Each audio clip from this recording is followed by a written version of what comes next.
Hey guys, welcome back to Changing with the Tides. Today we're going to be doing a different kind of style video, and it's more like a question and answer. So I had you guys send in your questions, and now I'm going to answer them. It's my lucky day. It's my lucky day. It's my lucky day. So this video is going to be a little bit different than my normal videos. I'm really kind of excited because it's my last one for a while for the summer, and then we're going to come back. But until then, I'm going to do this question and answer video, and I'm super excited. So I have the questions kind of broke down into different categories. So here we go. Let's get started. The first category is like fun facts about me, like things you may not have known about me. And the first question is, what is the most impactful quote you've ever heard? And that is a quote that's been with me most of my life and has stuck with me for forever. I can't remember the first time I heard it, but it's a quote by one of my favorite actresses, Audrey Hepburn, and it goes, "Nothing is impossible. The word itself says I am possible." And that just means nothing should stand in your way from what you want to accomplish in life. So that is my answer for that. Moving on. List your top 3 favorite Christmas movies. And my top 3 favorite Christmas movies are, number 1, Miracle on 34th Street, but not the one from the 40s or 50s, definitely the one from the 90s. I could watch that movie on repeat, literally, even now. Ask my family, especially this past Christmas because I broke my arm and was home a lot. I watched that movie at least minimum of 20 or 30 times. I love that movie. So, number 2 is Elf. Elf is such a funny movie. I love how Will Ferrell plays his part in that movie. And then my last movie is probably The Griswolds in Christmas Vacation. I love that movie. I could sit and watch that movie with my family and we will just laugh hysterically. It's so funny. Okay, now moving on. If you could share a Nutella bowl with one famous person, who would it be? Now, for those of you who don't know what a Nutella bowl is, it's like a smoothie bowl type thing. It's called an acai bowl. And all it is a smoothie bowl with fruit and Nutella on top. They're my favorite and I love them. But the one person or one famous person I'd want to share one with has to be Ripa. I don't know why. I don't know if it's since I was on the show and was a trivia dancer, what made me have this newfound fascination with her. But I just think it's so cool how she's from South Jersey and she is very proud of being from South Jersey. Not that anyone ever wouldn't be proud of being from South Jersey, but I just love how much she's on Kelly and Ryan and she talks about it. Or I love the fact that some years when her sons are playing in the the Wildwood Beach Blast. It's a soccer tournament. She'll come down here and spend some time here. I love that about her. She just seems like such a real person, and she's the one famous person I'd want to sit down and have a Nutella bowl with. Next question. If you could travel to any place, where would it be? And I have 2 answers for that. My first answer is Hawaii, and my second answer is Europe. Hawaii being because I used to live there, and Europe being because I've always had this fascination with Spain. I'm not really sure why, but I just think it'd be so cool to go there and see all the authenticity and all that's how the culture is different there versus here. So that is my answer for that. My next question is, what is your favorite ice cream flavor? And for this one, I literally was having such a hard time choosing one, so I came up with 3. And my first one is definitely mint chocolate chip, always a staple. My second one is coffee ice cream. And my third one is Ben & Jerry's The Tonight Dough. I think it's so cool that Jimmy Fallon's on the cover of this ice cream. And that may have been the reason that I tried it in the first place. My next question is, if you could play a role in any movie, which would it be and why? And honestly, for this one, I couldn't choose just one movie. I love every single Adam Sandler movie. He is so funny, and I would want to play his wife or someone that's in the movie with him just to see what he's like in person, because he seems like such a funny stand-up guy. My next question is, or my next category to start off with the question. My next category is more along the lines of like advice and ways that I can help other people out. So my next question is, do you have any advice on for how to stay focused on the present and not worry so much about what tomorrow will bring? And my answer for that, honestly, this was one of those questions where I really had to think about it. But it would probably be just to stay focused and set a list, make a list for yourself for that day. I know for me, I wake up every morning and I go out and eat breakfast and I come in and make my bed. And then like I will make a list of what I want to accomplish that day, and whether it be like something silly like reading a book or watching a movie, or something serious like emailing my doctor, or I don't know, doing my PT, which honestly is not that serious because I do it every day anyway. But just make a list for yourself and try and accomplish everything you want to accomplish on that list. And then by the end, if you still have time left over, go for a walk or do something for you that will make you smile and make you feel somewhat better. So that is my advice for that. My next question for this category is, how do you stay in shape or keep in shape? 2 years ago, when I first found out about my mitochondrial diagnosis, I started talking to this one friend who has actually been on my show. Her name's Jacqueline. I love her. That year she was opening up a fitness boot camp across the street from my house, and I started going to her boot camp classes, and I was having the best time.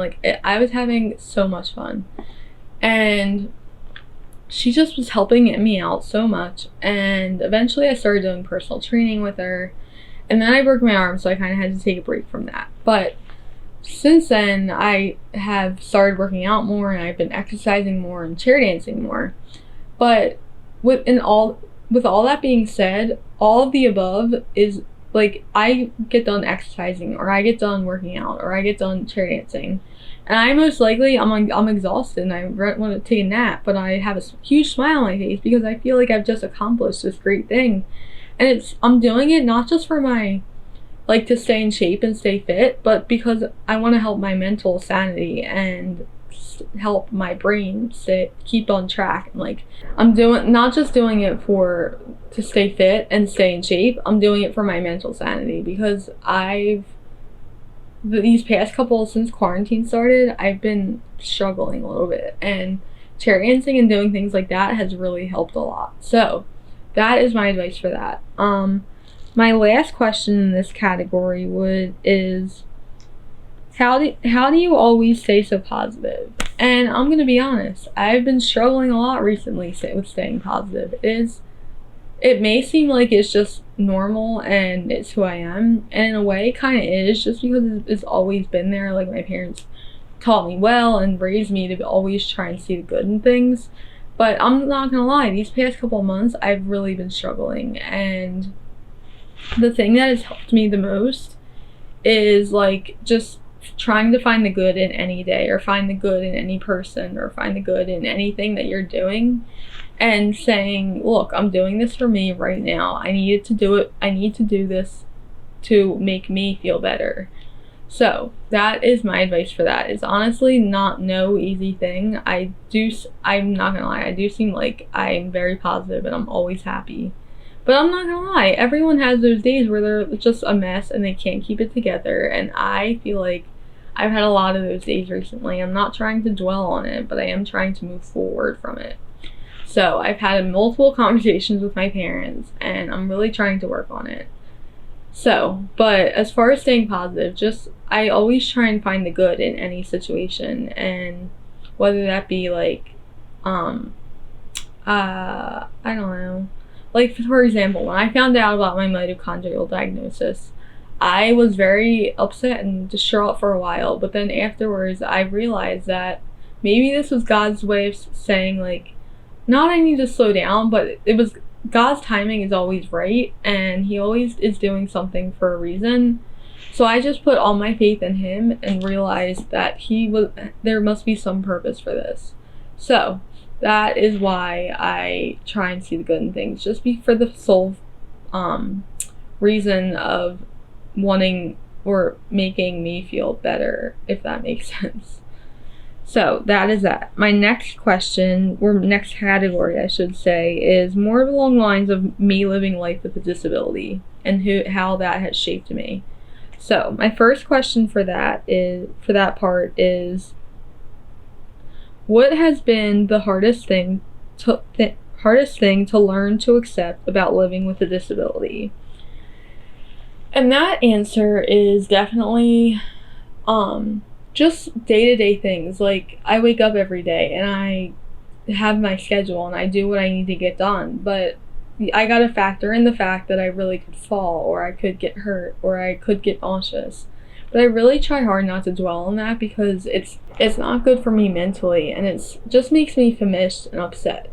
So I really try hard not to focus on that. But to answer the question, I just get really nervous about when I like, for example, the one night or the one morning, I think it was like a couple days ago, I was getting dressed in my bathroom like I do every day.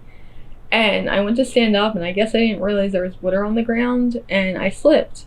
And luckily my mom heard me, but there are multiple times where her or my family don't hear me, and luckily, for the most part, I don't get hurt, but it's very stressful. And there are many days where I wake up and I'm like, okay, am I gonna fall? How many times am I gonna fall today? Like, is it just, like, it's kind of like a joke I have with myself, but at the same time, I'm not gonna lie, it kind of makes me nervous, and I kind of get a little bit stressed out, but I really try hard not to. So that, like, answer kind of contradicts itself, but I really tried to help make it make sense. So I hope you guys aren't confused by that. But hopefully I answered the question good. My next question is, what do you wish people understood about living with a disability? And my answer for that is, people with disabilities can do anything able-bodied people can do. It's the approach of how they do it that's going to be different. For example, when I'm out for a walk with my family, or I'm doing something with them, usually I have to find a ramp, or if we're out shopping and there is a store that doesn't have I'm in the street and I can't easily get up to the sidewalk to go into the store, I usually will have to find a ramp, or like some kind of driveway entrance to get up onto the sidewalk. It's how you go about doing what you have to do that's different. We can do anything you can do, just different, and that's okay. The second part of this answer for this question is that I don't necessarily get offended by some of the comments that people make, but I know I will be out in public, and people will say things that they don't know what I'm doing out in the world or out in life, and they'll say things like, "I'm sorry you're in a wheelchair," or "it'll get better," or anything just along those lines. And honestly, like I said, I really try hard to see the good in people, so I don't try not to take offense to those types of comments. But there are a lot of people who live with disabilities that they get really upset and taken back by those comments. And I can see why, because most of the time we're out there living our best life. Like, for example, we're out shopping, or I'm out shopping with my family, or I'm out seeing my family, like whether that be we're on a walk or we're just visiting. Like, that it's not the nicest thing in the world, like, to say things. Not that it's not nice, because I'm sure those people are just saying what they're thinking and trying to be considerate, but people with disabilities can get really upset by comments like that. And I wish people would start seeing, like, strangers, if they see someone in a wheelchair, I wish they would start seeing the able in the person and not the label. Like, because they're in a wheelchair they can't do this, or because they're in a wheelchair they need more help. Like, that is so upsetting and can be very offensive.